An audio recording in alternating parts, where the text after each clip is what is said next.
আসসালামু আলাইকুম শিক্ষার্থী। আজ আমরা শিখবো যে ইংলিশ ফর টুডে ক্লাস 10। ঠিক আছে, তোমার ক্লাস 9 এ যারা আছো অথবা 10 এ যারা আছো তাদের টেক্সট বুক ট্রান্সলেশন আজকে প্রথম ক্লাসে কি আছে দেখো তো। লিসন 1 আছে দ্য গ্রেট লোভ of the mighty river.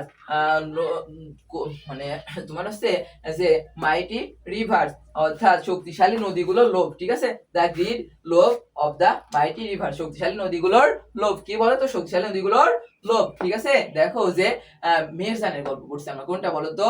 Meherjaan. তো মেহেরজান লিভস, মেহেরজান বাস করে ইন এ স্লাম, একটা বস্তিতে, on the Sirajganj town protection embankment, Sirajganj town রক্ষা বাঁধের উপরে মেহেরজান বসবাস করে। ঠিক আছে, দেখো যে আবার দেখো মেহেরজান লিভস, মেহেরজান বসবাস করে ইন এ স্লাম, একটা বস্তিতে, on the Sirajganj town protection embankment, সিরাজগঞ্জের টাউন রক্ষা বাঁধের উপরে মেহেরজান বসবাস করে। ঠিক আছে, দেখো the whispering wind from the river Jamuna, Jamuna নদী থেকে ভেসে আসা বাতাস। দেখো যা উইসপারিং উইন্ডস, শোষো বাতাস, from the river Jamuna, Jamuna নদী থেকে ভেসে আসা শোষো বাতাস, মেক দা ফায়ার আনস্টাডি, আগুনের শিখাকে বাড়িয়ে দেয়। ঠিক আছে, মেক্স দা ফায়ার আনস্টাডি, আগুনের শিখাকে বাড়িয়ে দেয়। দেখো যে দা ড্যান্সিং ফ্লুম, অর্থাৎ নাচন্ত অগ্নিশিখা। ঠিক আছে, দেখো যে এটা একটা ফ্রেজ। ঠিক আছে, দ্য ড্যান্সিং ফ্লুম। ঠিক আছে, নাচন্ত অগ্নিশিখা, এর মানে কি হবে বলো তো? নাচন্ত অগ্নিশিখা। ঠিক আছে, দ্য ড্যান্সিং ফ্লুম, নাচন্ত অগ্নিশিখা। রিমাইন্ড, মনে করে দেয়। রিমাইন্ড মানে কি বলো তো? মনে করিয়ে দেয়। রিমাইন্ড, মনে করিয়ে দেয় মেহেরজানকে অফ দা টার্ময়েল অর্থাৎ দুঃখ কষ্টের কথা। ঠিক আছে, তো দেখো যে দা ড্যান্সিং ফ্লুম, নাচন্ত অগ্নিশিখা, রিমাইন্ড মেহেরজানকে মনে করিয়ে দেয় অফ দা টার্ময়েল, কষ্টের কথা, ইন হার লাইফ, তার জীবনের কষ্টের কথা মনে করিয়ে দেয়। ঠিক আছে, ড্যান্সিং ফ্লুম অর্থাৎ হচ্ছে নাচন্ত অগ্নিশিখা মেহেরজানের কষ্টের কথাকে কি করে দেয়? মনে করিয়ে দেয়। বুঝছো? দেখো বুঝছি। আচ্ছা, পরবর্তীতে দেখো যে নট লং, বেশি যে নট লং অ্যাগো, বেশি দিন আগের কথা না, বেশি দিন আগের কথা নয়। দেখো নট লং অ্যাগো, বেশি দিন আগের কথা নয়, মেহেরজান হ্যাড এভরিথিং, মেহেরজানের সবকিছু ছিল। ঠিক আছে, নট লং অ্যাগো, বেশি দিন আগের কথা নয়, মেহেরজান হ্যাড এভরিথিং, মেহেরজানের সবকিছু ছিল। এ ফ্যামিলি, একটা পরিবার, অ্যারেভাল ল্যান্ড, চাষযোগ্য জমি, অ্যান্ড এবং ক্যাটেল এবং গবাদি পশু। ঠিক আছে, দেখো যে the erosion of the Jamuna, Jamuna নদীর ভাঙন। ঠিক আছে, the erosion of the Jamuna, যমুনার ভাঙন, গ্র্যাজুয়ালি গ্রাস করেছে, ধীরে ধীরে। গ্র্যাজুয়ালি মানে কি বলতো? ধীরে ধীরে।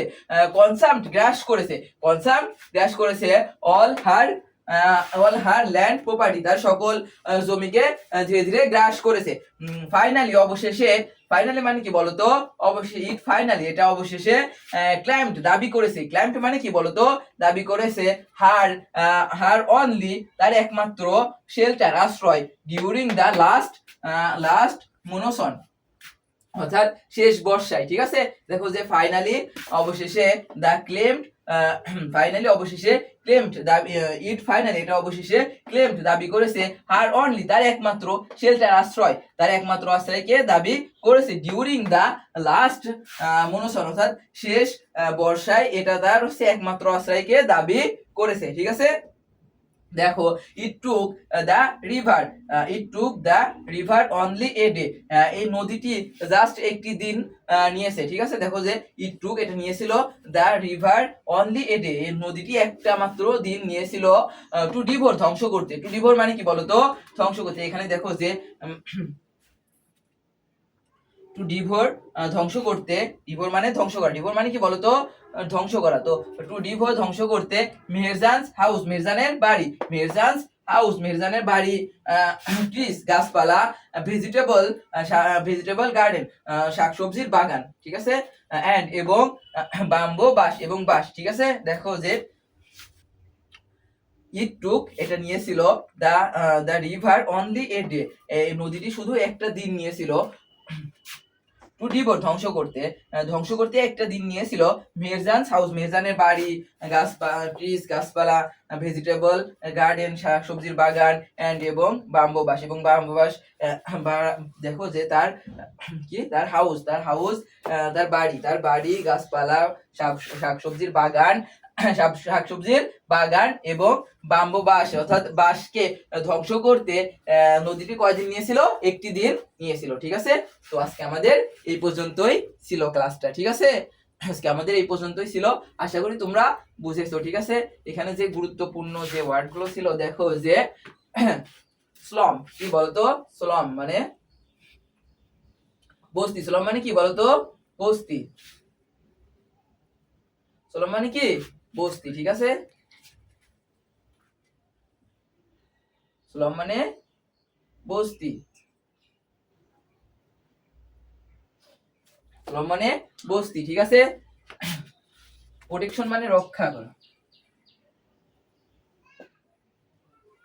প্রোটেকশন মানে রক্ষা। ঠিক আছে, দেখো যে ইমব্যাঙ্কমেন্ট মানে বাঁধ। ইমব্যাঙ্ক মানে কি বলো তো? বাঁধ। ঠিক আছে, দেখো যে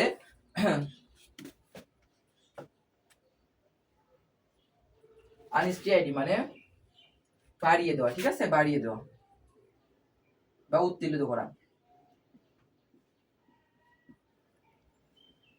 বাড়িয়ে দেওয়া। ঠিক আছে, দেখো যে রিমাইন্ড মানে কি বলতো? রিমাইন্ড মানে মনে করে দেয়। রিমাইন্ড মানে কি বলতো? মনে করিয়ে দেওয়া। ঠিক আছে, টার্ময়েল মানে দেখো যে টার্ময়েল মানে দুঃখ কষ্টের কথা। টার্ময়েল মানে কি বলতো? দুঃখ কষ্টের কথা, টার্ময়েল। ঠিক আছে, ইরিজন মানে নদী ভাঙন। ইরিজন মানে কি বলতো? নদী ভাঙন। গুরুত্বপূর্ণ শব্দগুলো দেখো যে ইরিজন মানে কি বলতো? নদী ভাঙন। ঠিক আছে, ক্লেমড মানে দাবি করা। বলো তো ক্লেমড মানে কি? দাবি করেছিল। ঠিক আছে, ক্লেম মানে দাবি করা, ক্লেমড মানে দাবি করেছিল। দেখো যে শেল্টার মানে আশ্রয়। শেল্টার মানে কি বলতো? আশ্রয়। ঠিক আছে, ডিউরিং মানে কোনো কিছুর সময়। ঠিক আছে, কোনো কিছুর পিওর বাই কোনো কিছুর সময়। ঠিক আছে, লাস্ট মানে শেষ, লাস্ট মানে শেষে। ডিভোর মানে ধ্বংস করা। ডিভোর মানে কি বলতো? ধ্বংস করা। ডিভোর মানে কি? ধ্বংস করা। গার্ডেন মানে তো জানোই, গার্ডেন মানে বাগান। মনসন, ঠিক আছে, গুরুত্বপূর্ণ শব্দ দেখো যে মনসন মানে বর্ষা। মনসন মানে কি বলতো? বর্ষা। ঠিক আছে, মনসন মানে কি? বর্ষা। এভরিথিং মানে তো সবকিছু জানোই, এভরিথিং মানে সবকিছু। ঠিক আছে, অ্যারেবল ল্যান্ড। ঠিক আছে, চাষযোগ্য জমি। অ্যারেবল ল্যান্ড মানে কি বলতো? চাষযোগ্য জমি। ঠিক আছে, উইসপ্যারিং উইন্ড। ঠিক আছে, শোষ বাতাস। ঠিক আছে, উইসপ্যারিং উইন্ড মানে শোষ বাতাস। ঠিক আছে, আশা করি বুঝছো। ঠিক আছে, আর দেখো যে মাইটি মানে শক্তিশালী। মাইটি মানে কি বলতো? মাইটি মানে শক্তিশালী। তো আজকের ক্লাস আমাদের এই পর্যন্তই ছিল। গুরুত্বপূর্ণ ওয়ার্ড গুলো আমরা জানতে পারলাম। ঠিক আছে, আশা করি ক্লাসটা তোমাদের ভালো লেগেছে। ঠিক আছে, তো যদি ক্লাসটা ভালো লাগে আমাদের সাথেই থাকো। ঠিক আছে,